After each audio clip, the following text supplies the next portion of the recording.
Assalamualaikum warahmatullahi wabarakatuh. Sekarang saya akan membahas terkait positioning maupun what to say yang akan kalian tetapkan sebelum membuat leaflet.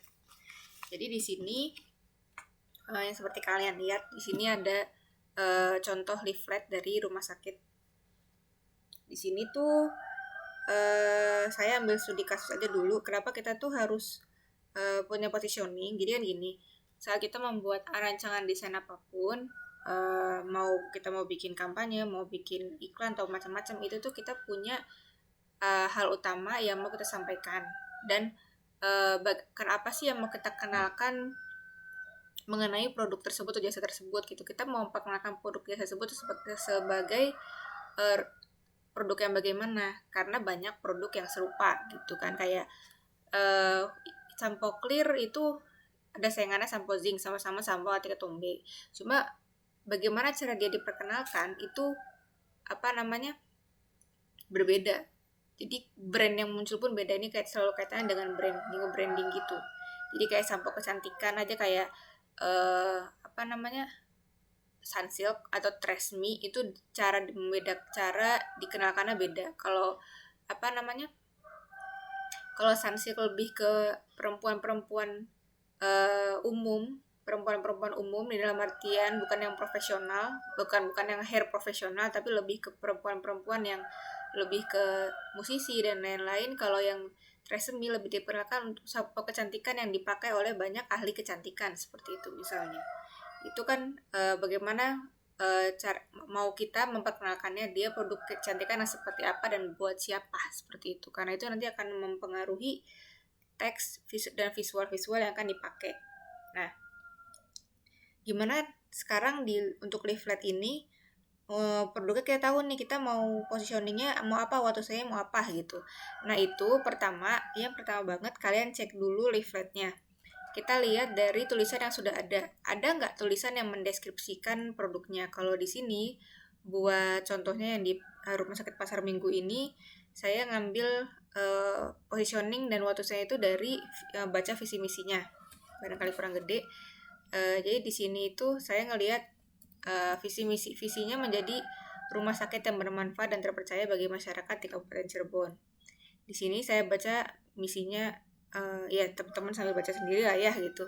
Di sini itu intinya mereka itu kepengen jadi rumah sakit dengan pelayanan yang profesional, yang kompetitif, terus berorientasi pada kepuasan pelanggan dan menjadi kayak lebih ke digital hospital gitu ya sebenarnya.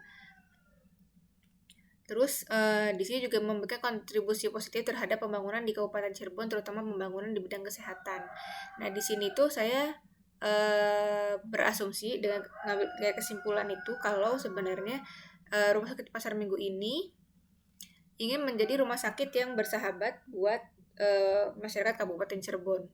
Jadi dia ingin menjadi rumah sakit yang terpercaya, bahwa dia bisa jadi tempat yang cocok, tempat yang baik bagi masyarakat Kabupaten Cirebon untuk mempercayakan pelayanan kesehatan di situ gitu loh. Nah itu positioning dan positioningnya ya gitu.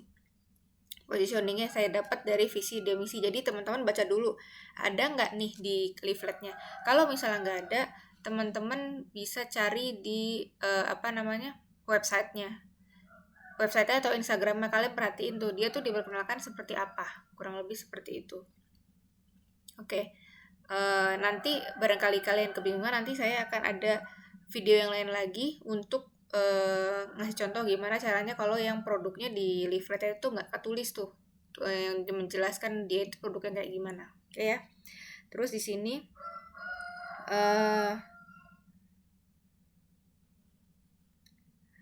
selain itu, kalau misalnya teman-teman udah dapat nih what to say-nya.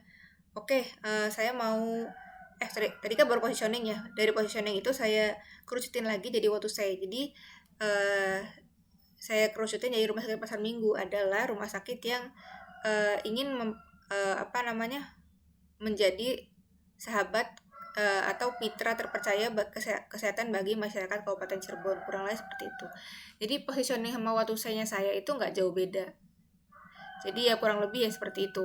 Nah, di situ saya itu akan berpengaruh pada teks, warna, visual, sama urutan baca. Jadi gini, karena kalau yang di sini tadi ya, rumah sakit yang bersahabat. Kita cek dulu nih si gambar-gambarnya udah bersahabat belum? Yang hal-hal yang berhubungan dengan yang bersahabat tuh gimana sih? Nah, teman-teman nanti pas cari pas ada kata keyword sahabat, teman-teman cari di Google deh gitu. Nah, di sini saya punya referensi untuk yang bersahabat. Nah, di sini saya referensinya ini. Jadi sahabat tuh kan biasanya dekat ya gitu. Kurang lebih kan dekat, itu gak ada jarak. Nah, di sini saya ada referensi bagaimana dokter dan pasien itu tidak ada jarak, jadi saling berdekatan. Jadi dan mereka itu selalu tersenyum, kurang lebih seperti itu. Nah, ini tuh contoh visualisasi yang kalau yang bersahabat tuh gini loh gitu. Selalu ya, pertama tersenyum, dua dekat dengan pasiennya gitu kurang lebih. Tiga, itu satu lagi adalah wajahnya familiar. Jadi dalam artian familiar itu bukan berarti udah dikenal ya, tapi yang kelihatannya tuh bukan kayak orang asing. Jadi kan kebanyakan kalau produk-produk itu kayak produk kerudung atau apa, mereka pakai model yang orang asing seperti itu. Nah, gimana caranya kita bisa membuat si klien kita atau konsumen kita tuh ngerasa dekat sama produk kita? Itu bisa dari pemilihan model. Jadi pilihlah nanti kalau misalnya teman-teman mau cari itu modelnya yang masih dari orang Indonesia gitu loh, seperti itu. Ini kalau misalnya produknya untuk yang konsepnya seperti itu ya. Tapi bukan berarti kayak kalau orang Indonesia itu semuanya kalau mau bersahabat tuh harus dengan modelnya yang orang Indonesia juga, belum tentu. Tergantung dari target audiensnya. Kalau target audiensnya itu adalah orang yang lebih ke kalangan atas, pakai model luar negeri juga nggak masalah seperti itu. Tapi kalau misalnya lebih ke untuk yang menengah ke bawah, itu coba lebih untuk menggunakan model-model yang lebih masih orang Indonesia, muka-muka lokal seperti itu, supaya kelihatan kerasa lebih dekatnya dan nggak terasa terlalu mahal. Jadi ini untuk mengesankan itu ya, model lokal yang model internasional itu akan mengesankan bahwa ini bakal kayak mahal nih, murah nih gitu. Dari situ gitu. Nah, nanti kalau teman-teman juga udah nentuin positioningnya, itu juga ngaruh ke copywriting. Jadi kan nanti teman-teman nih kalau misalnya dapat